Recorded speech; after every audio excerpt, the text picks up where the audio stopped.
మిత్రులందరికీ స్వాగతం. నా పేరు Padmavathi. Welcome to my channel. ఈరోజు మనం వినబోయే కథ సుస్మిత రచించిన నిశ్శబ్దం. ఒక హర్రర్ స్టోరీ వినేద్దామండి. ఊరికి అవతల ఒక చిన్న ఇల్లు ఉండేది. దానిలో ఒక బామ్మ, ఒక అందమైన అమ్మాయి ఉండేవారు. ఆ అమ్మాయి పేరు మోనా. తను ఎప్పుడూ మౌనంగానే ఉండేది. తనకి ఎక్కడికి వెళ్ళడం ఇష్టం లేదు. ఎప్పుడూ నిర్మానుష్యమైన అడవిలోనే ఉంటుంది.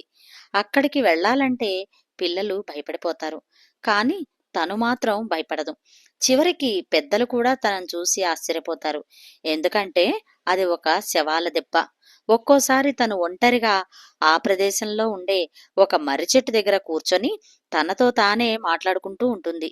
ఎప్పుడూ ఒంటరిగానే ఉండేది. కానీ అక్కడ ఒక అబ్బాయి తనను రోజు గమనిస్తూనే ఉంటాడు. అతనికి కూడా తనలాగే అచ్చం ఎవరితో మాట్లాడకుండా తన కథను తానే రాసుకుంటూ ఉంటాడు. పాపం ఆ అబ్బాయిని అందరూ ఏడిపించేవారు. వాళ్ళిద్దరికీ మంచి పరిచయం ఏర్పడింది. కొన్ని రోజుల తర్వాత ఆ అబ్బాయితో కలిసి తను రోజు అడవికి వెళ్ళి ఆడుకునేది. కళ్ళు మూసుకొని చూడు, ప్రపంచం చాలా భయంకరంగా కనిపిస్తుంది అని చెప్పేది. అతను కూడా దానిని అంగీకరించేవారు. ఒకరోజు వాళ్ళిద్దరూ రాత్రిపూట కూడా అక్కడే గడపాలి అని అనుకున్నారు. దానికోసం ఆహార పదార్థాలు అన్నీ సిద్ధం చేసుకున్నారు. మంట వేసుకోవడానికి ఒక చెట్టుని కత్తితో నరికి మోనా అక్కడికి తీసుకువచ్చింది. వచ్చేలోగా రాక్ అక్కడ లేడు. ఇప్పటికే చీకటిగా ఉంది. తాను ఎక్కడికి వెళ్ళాడు అంటూ ఆ చీకటిలో తన కోసం వెతకసాగింది.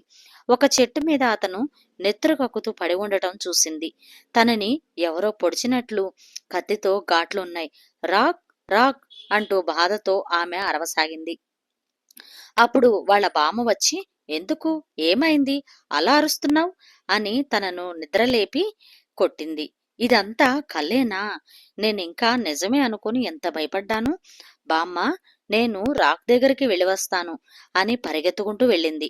ఈ సమయంలో అతని దగ్గరికి ఎందుకు అని బామ్మ అరుస్తున్నా వినలేదు. అడవికి వెళ్లి రాకుని వెతుకుతూ ఉంది. అక్కడ ఒక పెట్టెలో నుంచి, మోనా, నేను ఈ పెట్టెలో ఉన్నాను, నన్ను కాపాడు అని అరుపు వినిపించింది. దానితో మోనా భయపడిపోయింది. నేను బయటికి రావాలంటే అక్కడ ఉండే అద్దంలో చూస్తూ రాక్ రా రా అని పిలువు, లేదంటే నేను చచ్చిపోతాను. ఇలాగే ఈ పెట్టెలో ఉండి వెళ్ళిపోతాను. దయచేసి నన్ను కాపాడు అని తనను అడుగుతాడు. తను ఏం చేయాలో తెలియక అయోమయంగా ఉంటుంది. అయినా అతను చెప్పినట్టే చేస్తుంది. అక్కడ బామ్మ ఏమో పడిపోతూ ఉంటుంది. ఆ పెట్టె నుంచి ఎవరో తీస్తున్నట్టుగా రాక్ పైకి లేచి హఠాత్తుగా కింద పడిపోతాడు. తన ఒళ్ళంతా రక్తంతో చాలా అసహ్యంగా ఉంటుంది. మోనా గట్టిగా అరుస్తుంది. అప్పుడు రాక్ వెళ్ళి తనను గట్టిగా పట్టుకొని, నువ్వంటే నాకు చాలా ఇష్టం, నువ్వెప్పుడూ నాతోనే ఉండాలి, అందుకనే నేను ఇలా చేశాను, నన్ను క్షమించు అని అడిగా. నేనడగను, ఎందుకంటే నేనంటే కూడా నీకు ఇష్టం కాబట్టి. మనిద్దరం కలిసి ఈ అడవిలోనే స్వేచ్ఛగా తిరుగుదాం. ఎవరైనా ఇటువైపు వస్తే వారి రక్తం దాగి వాళ్లను ఈ ప్రపంచానికి దొరకకుండా వేరే ప్రపంచంలోకి పంపించేద్దాం అని చెప్పాడు. అప్పుడు మోనా వెంటనే అక్కడి నుండి పరిగెత్తుతూ, ఇప్పటిదాకా నువ్వు మంచివాడివి అనుకున్నా, ఎంత చెడ్డవాడివి అంటూ ఏడుస్తూ ఉంటుంది. నువ్వంటే నాకిష్టం లేదు, వెళ్ళిపో వెళ్ళిపో అని అద్దాన్ని పగలగొడుతుంది. ఒక భీకరమైన శబ్దం వస్తుంది. ఆకాశంలో నుంచి రక్తంతో కూడిన వర్షం నేలకు జారుతూ ఉంటుంది. మోనా పరిగెత్తే వేగానికి రక్తం ఒంటికి కూడా అంటదు. అంత వేగంగా పరిగెత్తి ఒక దేవాలయానికి వెళ్ళింది. నేను చేసిన తప్పును క్షమించు దేవుడా, అలాంటి చెడ్డవాడిని ఇంకెప్పుడు బయటికి రానివ్వద్దు అని వేడుకుంటుంది.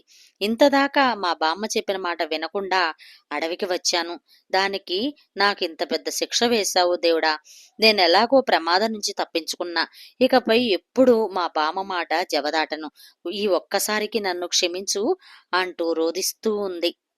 ఎలా ఉంది మిత్రులు? ఈ కథ కనుక మీకు నచ్చినట్లయితే షేర్ చేసి, లైక్ చేసి, సబ్స్క్రైబ్ చేసి నన్ను ఎంకరేజ్ చేయండి. మరొక మంచి కథలో మళ్ళీ కలుస్తాను. Thank you. నమస్తే.